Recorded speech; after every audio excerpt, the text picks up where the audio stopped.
Welcome to the yet another session on the subject computer networks. The topic of today's discussion is electronic mail, that is widely known as email. So let's start the discussion with the introduction of the email. Now, email, electronic mail. This is the most widely used service over the internet. जब internet start हुआ था उस time को पे लोगों ने जब पहले इंटरनेट को यूज करना स्टार्ट किया तो जो सर्विस सबसे पहले पॉपुलर हुई, जिसने एक्चुअली सर्विस नहीं, जिसने इंटरनेट को पॉपुलर कर दिया, that service was email, electronic mail. Initially इस सर्विस ने इंटरनेट को एक नई उसमें डायमेंशन ऐड कर दी, उसकी पॉपुलैरिटी को ये सर्विस नेक्स्ट लेवल पे लेके चली गई। Now this service basically allows you to send the mail or message to another internet user in any part of the world. So email is just like your normal postal service. जैसे आपकी postal service होती है जिसमें आप किसी को अगर कोई मैसेज करना हो, आप लेटर लिखते हो, तो वही जो सारा कॉन्सेप्ट है वो उन्होंने इलेक्ट्रॉनिकली उसको ट्रांसफर कर दिया। तो आपका जो पोस्टल सर्विसेज हैं आपकी कन्वेंशनल, जिसमें आप एक लेटर लिखते हो, एनवेलप पे टू फ्रॉम लिखते हो, उसके अंदर लेटर डालते हो एनवेलप के अंदर, फिर उसको पोस्ट कर देते हो इन द पोस्ट ऑफिस। फिर जो पोस्ट ऑफिस वाले होते हैं वो उसको उसके डिजायर्ड स्टेशन पे लेके जाते हैं, उस डिजायर्ड स्टेशन में से पोस्टमैन फिर डिलीवरी करता है to the intended recipient of the mail. तो इसी तरह से ईमेल का सारा कॉन्सेप्ट बिल्कुल सेम है, एग्जैक्टली सेम। लेकिन अब वो पोस्ट ऑफिस की जो ड्यूटी है और या पोस्टमैन की कोई ड्यूटी है, उसके लिए सभी चीजों के लिए हमारे पास जो है वो इंटरनेट का इंफ्रास्ट्रक्चर है। तो कुछ हार्डवेयर और कुछ सॉफ्टवेयर, लेकिन जो सिस्टम है वो बिल्कुल सेम है। Now the message that you are transferring using the email, it uh, it it doesn't contain text only. It can also contain images, audio, or video. But the restriction is you need to digitize each and everything that you want to transmit using the email. email service को use करके आप कोई भी message, कोई भी video, कुछ भी आप जो ऑडियो है, स्टिल इमेजेस हैं, उनको ट्रांसफर कर सकते हो। बट उन सभी के लिए एक ही वहां पे नॉर्म है कि आपको, आपने जो भी चीज ट्रांसफर करनी है, सबसे पहले आपको उसको कंप्यूटर रीडेबल फॉर्मेट में लेके आना पड़ेगा। Now let's see how this email works. जैसे मैंने अभी आपसे बात करी कि जब ईमेल का कॉन्सेप्ट पहले सोचा गया तो वो जो आपका कन्वेंशनल पोस्टल सर्विसेज सिस्टम है उसको उन्होंने मिमिक कर दिया इलेक्ट्रॉनिकली। तो जैसे पोस्टल सर्विस होती है, आप एनवेलप लेते हो, उस पे टू फ्रॉम लिखते हो, उसके अंदर अपना एक्चुअल मैसेज डालते हो, या और जो इमेजेस या कुछ और आप भेजना चाहते हो, कार्ड्स भेजना चाहते हो, आप उस एनवेलप के अंदर रखते हो। फिर उस एनवेलप को पोस्ट ऑफिस में लेके जाते हो, पोस्ट ऑफिस वाले देखते हैं रिसेपिएंट के हिसाब से किस स्टेशन पे इसको ट्रांसफर करना है, वो उसको आगे ट्रांसफर करते हैं। उस स्टेशन में से भी के पास भी बहुत सारे एरियाज होते हैं, फिर वो वहां पे डिसाइड करते हैं कि किस एरिया का है। फिर उस एरिया के पोस्टमैन की ये ड्यूटी होती है कि उस पोस्ट को डिलीवर करना टू द इंटेंडेड रिसिपिएंट। तो इसी तरह से आपका जो ईमेल है उसकी वर्किंग भी बिल्कुल सेम है। तो अब इन सारी चीजों को उन्होंने कैसे मिमिक किया, by using the internet infrastructure. तो ईमेल के सिंपल से 6 स्टेप्स हैं आपके पास। In first step, the to send an email, the user opens the email client. It can be in website और सॉफ्टवेयर। आप ईमेल के लिए वेबसाइट भी यूज कर सकते हो और सॉफ्टवेयर भी यूज कर सकते हो। और जो सॉफ्टवेयर आप ईमेल सेंड और रिसीव करने के लिए यूज कर सकते हो उसको हम बोलते हैं ईमेल क्लाइंट। उसके बाद आप सबसे पहले क्या करते हो, आप कंपोज करते हो किसको भेजनी है, उसका टाइटल क्या रखना है, उसकी बॉडी में आपने क्या क्या रखना है, मैसेज रखना है, इमेजेस रखनी है, वो सारी चीजें करके आप सेंड पे क्लिक कर देते हो। फिर वो जैसे ही आप सेंड पे क्लिक करते हो, आपका जो लोकल मेल सर्वर होता है वहां पे वो चली जाती है। वहां पे मेल सर्वर फिर चेक करता है कि जो रिसीवर है, whether it is whether he और she is on some other mail server की उसी के लोकल मेल सर्वर के साथ कनेक्टेड है। तो इसके साथ वो डिसीजन लेने के साथ फिर वो कॉरस्पॉन्डिंग मेल सर्वर को मैसेज ट्रांसफर कर देता है। तो जैसे ही मेल सर्वर के पास ट्रांसफर जाता है, जो रिसिपिएंट होता है उसके अकाउंट में एक नोटिफिकेशन आ जाता है कि you have received an email. अब यहाँ पे दोनों चीजों में, चाहे आप कंपोज कर रहे हो चाहे आप रिसीव कर रहे हो, तो दोनों केसेस में you need to open the website और the email client for the corresponding service provider. तो जैसे इंटरनेट के लिए सर्विस प्रोवाइडर होते हैं, ऐसे ही ईमेल सर्विसेज के लिए भी हमारे पास बहुत सारे सर्विस प्रोवाइडर्स हैं। जैसे आपके पास Gmail, Yahoo, these are the examples of basically the service providers. तो सर्विस प्रोवाइडर का आपके पास अकाउंट होना चाहिए, चाहे आपने मेल सेंड करनी है चाहे ईमेल रिसीव करनी है। तो दोनों इंटरफेसेस को एक्सेस करने के लिए you need to contact your, या you need to open the website of your email service provider. वहीं पे उसी पैनल में आपको सारी चीजें मिलेंगी, वहीं पे आप कंपोज करोगे, वहीं पे जाके आपको मैसेजेस जो हैं वो रिसीव होंगे। Now let's discuss the various services provided by the email system. तो email system 5 main services provide करता है। Now these services are, the first is compose. It allows you to compose, create messages, read, composing में आपके पास आ जाएगा basically creating the messages and creating the replies। अगर आपको कोई मैसेज आया है या आप नया मैसेज सेंड करना चाहते हो तो आप क्रिएट करोगे। अगर आपके पास कुछ मैसेज ऑलरेडी आ चुका है जिसको आप रिप्लाई करना चाहते हो तो आपको कंपोज करने की जरूरत नहीं है, वहां पे आपके पास डायरेक्टली एक रिप्लाई का ऑप्शन होता है जो आपको एक सब कंपोज का फंक्शन दे देता है। Then the second is transfer. तो basically it refers to the movement of the message from sender to the recipient. The third is reporting. Reporting is very important. आपने ईमेल सेंड करी, क्या वो successfully send हो गई है या नहीं हुई है, कोई एरर आ गई है, तो वो सारी चीजें कवर करता है रिपोर्टिंग। Fourth is displaying. जैसे सेंड करने के लिए कंपोज होता है, इसी तरह से मैसेज को रीड करने के लिए जो सर्विस होती है ईमेल सिस्टम की, उसको बोलते हैं displaying. And the fifth is disposition. Disposition में अब क्या होता है कि अब जो रिसिपिएंट है जिसको ईमेल रिसीव हुई है, it can perform the variety of operations on on that received email. It can save that message, the ये user can delete that message, or it can also move that message to a specific folder। तो ये सारा उस mail को delete करना, move करना, ये सारा जो आ जाता है, सेव करना, लेबल लगाना, ये सारा डिस्पोजिशन में आ जाता है। तो कंपोज सेंड करना, रिप्लाई भेजना, ट्रांसफर सेंडर से रिसीवर तक लेके जाना, रिपोर्टिंग द जो उसकी कंफर्मेशन डिलीवरी है या फेलियर की डिलीवरी है, जो रिजेक्शन की डिलीवरी है, उस सारी की रिपोर्ट को देना। Displaying is basically used by the reader to read the email, and disposition means performing the operations of deletion, moving, copying, etc. on the email. Now talking about the components of the email system has four main components: the user agent,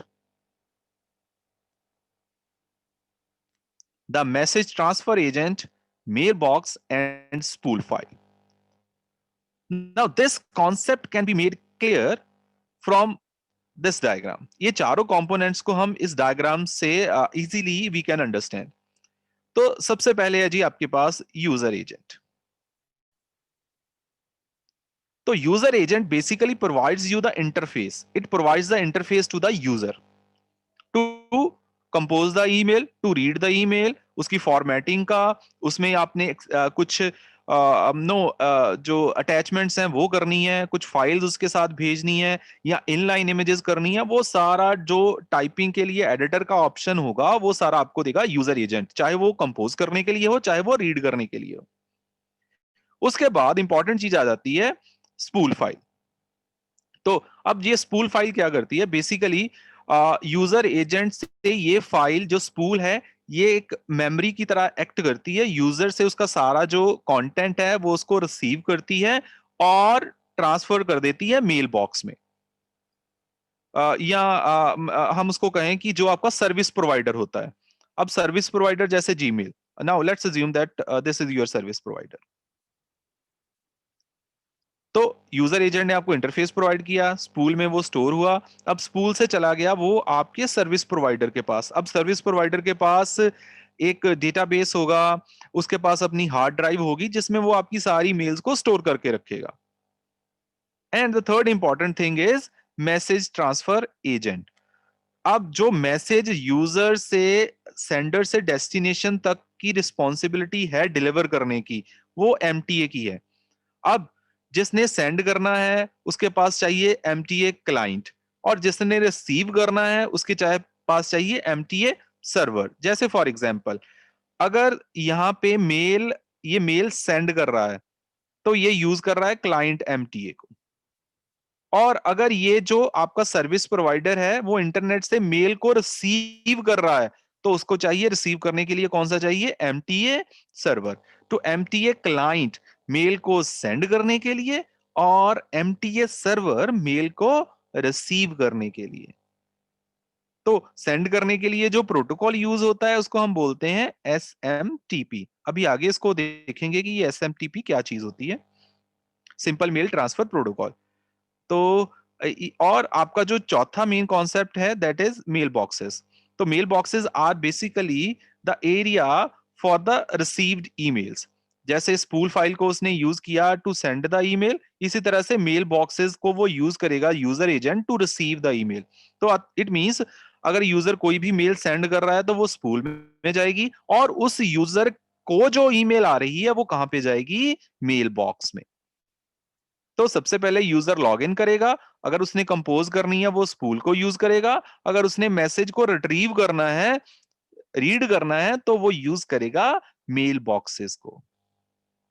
तो सबसे पहले user interface, user agent जिसको हम बोलते हैं, it provides the interface to the user to compose and read the email. और उसके अलावा फॉर्मेटिंग के सारे ऑप्शंस भी यही देता है। The spool is used to transfer the file, mail box is used to receive the file, and MTA message transfer agents are used to transfer the file from one system to the other system. Now, if a system wants to send the email, it will be using the MTA client. And if the machine, the server wants to receive the email, it will be using the MTA server. The next concept is email address.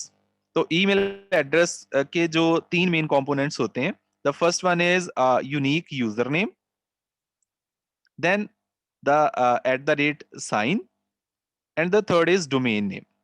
Domain name is basically the name of the service provider. तो आप जैसे domain name है Gmail, तो Gmail जो होता है, ये जो डोमेन नेम होता है ये ग्लोबली क्या होता है, यूनिक।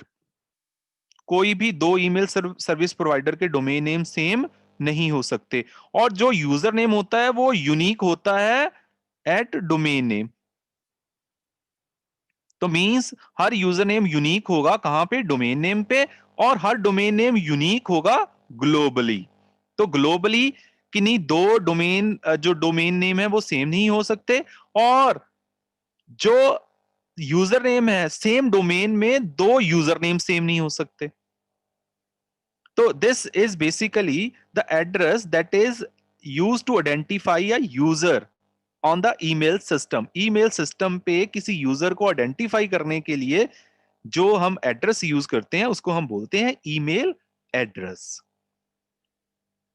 तो ईमेल एड्रेस में दो तीन चीजें हो गई, यूजर नेम हो गया, यूनिक होता है, हर डोमेन नेम में यूनिक यूजर नेम होंगे, और उसके बाद @साइन, उसके बाद डोमेन नेम ग्लोबली यूनिक होते हैं। जैसे जीमेल सर्विस प्रोवाइडर जो है, किन्हीं भी दो सर्विस प्रोवाइडर का नाम जीमेल नहीं हो सकता, और जीमेल के अंदर दो यूजर नेम सेम नहीं हो सकते। Now talking about the format of email. तो अब ईमेल के फॉर्मेट की बात कर लेते हैं। तो तीन इसके मेन कंपोनेंट्स हैं। The envelope, this is basically use by the MTS. इसको मैसेज ट्रांसफर एजेंट यूज करते हैं to to route the message. तो उसमें फ्रॉम और रिसिपिएंट दो चीजें होती हैं, जैसे यूजर नेम को आइडेंटिफाई करते हैं और सर्विस प्रोवाइडर को आइडेंटिफाई करते हैं। ये एमटीए इसको मेनली यूज करता है टू रूट द ईमेल्स। तो मान लीजिए ये जो दो चीजें हैं उनको इनक्रिप्ट करके आपने एक चीज के अंदर डाल दिया, ये एनवेलप उसको बोलते हैं। तो अब यूजर के पॉइंट ऑफ व्यू से दो चीजें इंपॉर्टेंट हैं, हेडर और बॉडी।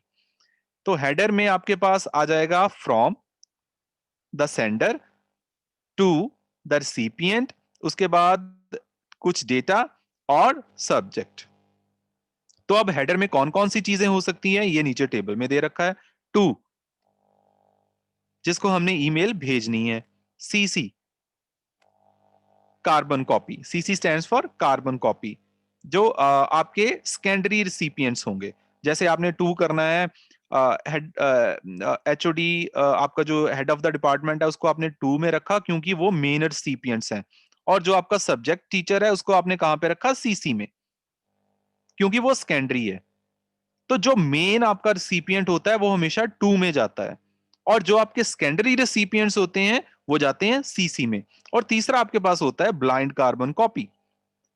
जब आप ये नहीं बताना चाहते कि आप किस किस को मेल भेज रहे हो, जैसे आपने टू और सीसी, इसमें क्या होएगा, टू को भी पता होगा कि ये मेल और किस किस को गई है, लेकिन अगर आप यहाँ पे बीसीसी कर दोगे तो किसी को, बीसीसी में जितने भी एड्रेस होंगे उनको कुछ नहीं पता होगा कि ये मेल किस किस को गई है। तो सीसी में जितने भी एड्रेस होते हैं they able to see that कि ये मेल और किस किस को गई है, लेकिन ब्लाइंड कार्बन कॉपी में जितने आप रेसिपिएंट्स रखोगे उनको पता नहीं होगा और ये मेल किस किस को गई है। तो इन तीनों के यूज अलग अलग हैं। अगर आप किसी की सपोज करो आपको लगता है कि जी ये गुरसिमरन जो है वो अच्छा नहीं पढ़ाता तो इसकी शिकायत करनी चाहिए, तो आप मुझे एक, आपने टू में मुझे रखा और कहा कि सर आप अच्छा नहीं पढ़ाते, आप काइंडली इसको ठीक कर लो। तो आपने, लेकिन साथ में ही बीसीसी में आपने रख दिया हेड ऑफ द डिपार्टमेंट को। अब मुझे ये नहीं पता कि ये हेड ऑफ द डिपार्टमेंट को भी ईमेल गई है, क्योंकि बीसीसी में क्या है वो विजिबल नहीं होता। तो अब इसका फायदा क्या होगा, आपकी रेफरेंस बन गई कि सर हमने उनको बताया था कि आप अच्छा नहीं पढ़ाते, हमने उनको मेल करी थी लेकिन उन्होंने कोई रिप्लाई नहीं किया, उन्होंने अपना सिस्टम ठीक नहीं किया। तो जो बीसीसी में बंदा होगा उसको वेरीफाई होगा क्योंकि उसको भी मेल जा चुकी है, हालांकि टू को नहीं पता कि बीसीसी वाले को गई है क्योंकि blind carbon copy it's not visible. तो मैं एक्चुअली आपको यह बताना चाहता हूं कि इनके यूज केस अलग अलग होते हैं। आपने किस केस में टू करना है, सीसी यूज करना है, किस केस में बीसीसी यूज करना है, it depends upon your requirement. And the next is, सबसे इंपॉर्टेंट चीज जो है, simple mail transfer protocol, SMTP. So this SMTP is basically used to transfer the mail from one system to the other system. तो दो ports हैं जो widely use करता है SMTP, 25 एंड 587। इससे पहले 465 का भी कॉन्सेप्ट था लेकिन वो अब बिल्कुल ऑब्सोलेट हो चुका है, कोई नहीं यूज करता उसको। तो 25 और 587 पोर्ट नंबर्स यूज होते हैं। अगर आपने सेंड करना है तो क्लाइंट एमटीए होना चाहिए आपके पास, और अगर आपने रिसीव करना है तो आपके पास सर्वर एमटीए होना चाहिए। तो इट मींस जो सेंडिंग के काम, जो सेंडिंग का काम करता है ना प्रोटोकॉल, मतलब आपने देख लिया एमटीए क्लाइंट एमटीए सर्वर, लेकिन जो प्रोटोकॉल एक्चुअली फॉर्मेटिंग सारी करता है, जो रिसिपिएंट्स को, सेंडर्स को आइडेंटिफाई करता है और जो एक्चुअली मैसेज को ट्रांसफर करता है, उस प्रोटोकॉल को हम कहते हैं सिंपल मेल ट्रांसफर प्रोटोकॉल। जो एसएमटीपी है वो आपका लेयर 7 प्रोटोकॉल है, ओएसआई की लेयर 7 पे ये काम करता है। And this protocol is responsible for transferring the mail. तो जैसे मैंने आपको बताया कि सेंडर से receiver, now let's assume this is your sender. तो सेंडर सबसे पहले अपने लोकल सर्विस प्रोवाइडर से कनेक्ट होगा, मेल सर्वर से, तो वो एसएमटीपी यूज करेगा। फिर एक मेल सर्वर से दूसरे मेल सर्वर को आपने ईमेल ट्रांसफर करनी है, उसके लिए फिर से एसएमटीपी यूज होगा। तो एसएमटीपी दो बार यूज हो रहा है, एक बार sender to the local mail server, फिर one mail server to the other mail server. तो मैसेज ट्रांसफर करने के लिए आप basically simple mail transfer protocol को यूज करोगे। So these are the various SMTP commands. यहाँ पे हमने लिस्ट कर रखी हैं अलग अलग कमांड्स कौन सी हैं, जैसे HELO, hello provides the sender identification, host name को आइडेंटिफाई करने के लिए, मेल ओरिजिनेटर को RCPT, रिसिपिएंट का mail data, beginning of the mail, quit means TCP connection close करना SMTP का। So these are the various commands. तो जिस तरह से इसी तरह से अलग अलग रिस्पॉन्सेज भी होते हैं। पॉजिटिव उसमें कंप्लीशन रिप्लाई है, पॉजिटिव इंटरमीडिएट रिप्लाई है, ट्रांजिट नेगेटिव कंप्लीशन रिप्लाई है, और परमानेंट नेगेटिव कंप्लीशन रिप्लाई है, जिसमें आपको अलग अलग जो रिपोर्टिंग है, बेसिकली जो हमने अभी डिस्कस करा था ना, रिपोर्टिंग, तो ये वो सारी चीजें हैं जिनसे हम वो रिपोर्टिंग को ट्रैक करते हैं। Then talking about the mail transfer phases, तो 3 होते हैं। सबसे पहले कनेक्शन सेटअप होता है, सेंडर जो है और आपका जो मेल सर्वर है दोनों एक दूसरे को ओके करते हैं। उसके बाद मेल ट्रांसफर होती है बाय यूजिंग द एसएमटीपी, और मेल ट्रांसफर होने के बाद क्विट मैसेज के साथ जो कनेक्शन है वो टर्मिनेट हो जाता है। So that's all about the concept of the email. तो आज हमने डिस्कस करा the introduction to the email, email चीज क्या है, then we discuss how the email works, then we discuss the various services provided by the email, then we discuss the components of the email system। तो 4 main components हैं, user agents, spool, MTA and mailboxes। then we discuss about the email address, mail format and the various fields of the header, then we discuss the SMTP simple mail transfer protocol, send करने के लिए जो use होता है। उसके बाद हमने mail transfer के फेजेस डिस्कस करे, लेकिन अब तक हमने डिस्कस नहीं करा कि मेल को रिसीव करने के लिए कौन सा प्रोटोकॉल यूज होता है, that is called post office protocol version 3, POP। और उसकी बात करेंगे हम नेक्स्ट सेशन में। और नेक्स्ट सेशन में थोड़ा सा बात करेंगे मल्टीपर्पज मेल इंटरनेट एक्सटेंशन की, MM, और प्रेटी गुड प्राइवेसी, PGP। तो इन 2 टॉपिक्स पे बात करके और थोड़ी सी बात करेंगे POP पे। तो नेक्स्ट सेशन में हम इस टॉपिक को कंप्लीट कर देंगे। तो आई होप आपको आज का सारा कॉन्सेप्ट क्लियर हुआ। Thank you very much for joining today. See you in the next session.